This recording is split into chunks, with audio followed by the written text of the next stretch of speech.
Okay, before we get started, I want to give you an orientation of the motherboard. I have got the keyboard in the lower right corner.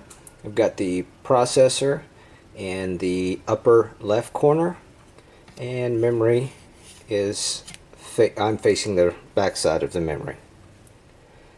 For jumper locations, we've got clock, SRAM, power selection.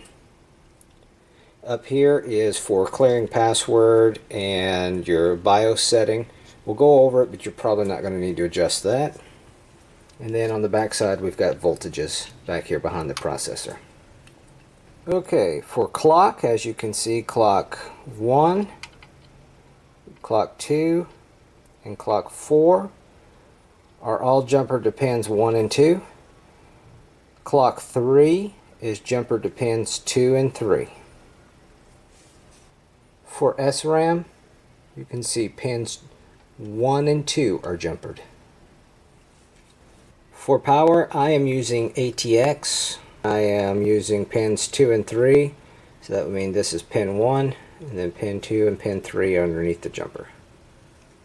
For CPW, which is clear password, EP2 and EP1, this is my current setting. You should not need to change that if you're using the same BIOS as I am, which is an award BIOS. Okay, for power, I'm only using the third set here. 1, 2, and 4 are just spare jumpers.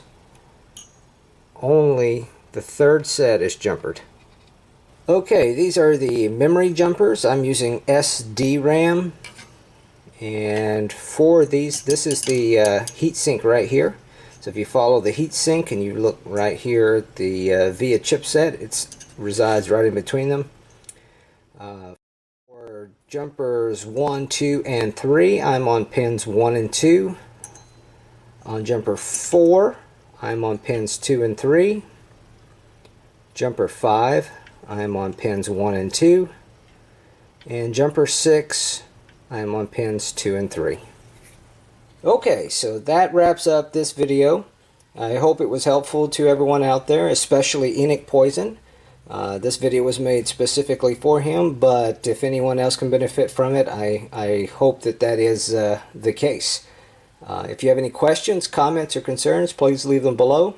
And as always, thank you for watching, and be good to each other. We'll see you next time.